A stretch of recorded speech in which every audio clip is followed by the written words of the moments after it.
You see attractive girls laughing and copy-pasted guys hitting on them. You're watching from afar on the other side of the street, and somewhere in your heart, you feel lonely. You want to be a part of it, but you fail to see the truth. Have you taken a second to look into their eyes? They don't want to be like themselves, so why would you envy their situation? They may be smiling, they may be showing happiness, but it's all a facade. And the fact that you feel envy shows that you're not in a better place either. A couple of years ago I tried shutting the world out. I worked every weekend and most of the days. So a lot of the times I walked home from work on the weekends, I'd see people lining up to go clubbing, I'd see pretty girls and all of this stuff that made me want to be a part of it, right? I was in a job that didn't make me happy and my daily routine was atrocious. I made a video about it, you can check it out if you want to see what I went through. Seeing everybody enjoying themselves, I wanted to be a part of it. I wanted to flirt too, I wanted to go out and enjoy myself with others. I wanted to drink and not think about tomorrow. You only live once, right? Wrong, that's not living, that's escaping. Escaping from the better things that God has prepared for you. These desires will surge out of you, especially when you feel unfulfilled. When you feel like your cup is empty. There are things that you can do and lifestyles that you can adopt which will truly, from the bottom of your heart, grant you a relief of looking at these people clubbing and stuff, and truly from the bottom of your heart feeling zero envy and zero desire to be a part of it. After I spent some time in this self-discovery in my disappearance, I finally found great comfort and joy in the things that I was doing and I was continuing to do. I found great joy in learning, in setting goals and achieving them, in progressing towards the goal especially. I found great joy in becoming a better version of myself, in getting closer to the goal. When I started doing these things, I did have less time to think about going clubbing and all of that, but I still had time to think about it. But nonetheless, when I thought about it, I did not want to exchange what I was currently doing, the work that I was doing, my fulfillment, for a night out or for drinking or for talking to girls.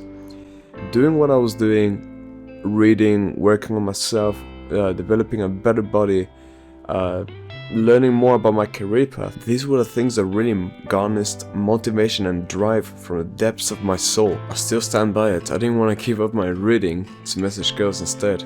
All of these activities were just running away from what has been prepared for me.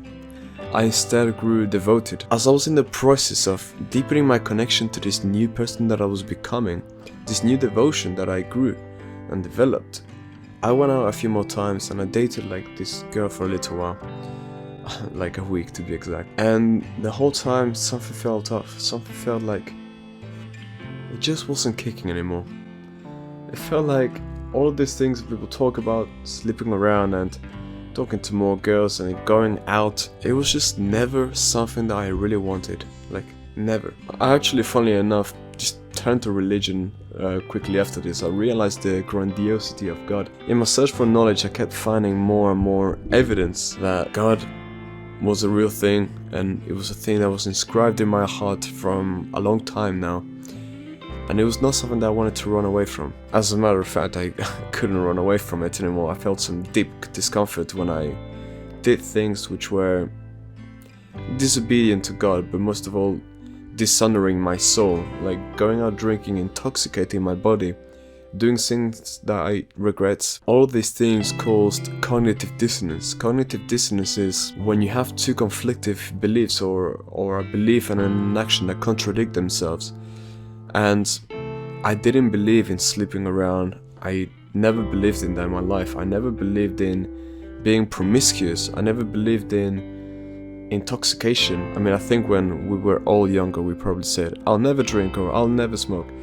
But most of us failed. But likewise, since God had finally let me accept him or her, anyway, then I could no longer hold these actions. It was so uncomfortable to go clubbing or to talk to girls in such a flirtatious manner like I used to, because the profoundness that I sought was not in these shallow waters. I've performed these actions a couple of more times after embracing religion and after understanding, like, full-heartedly that it was wrong.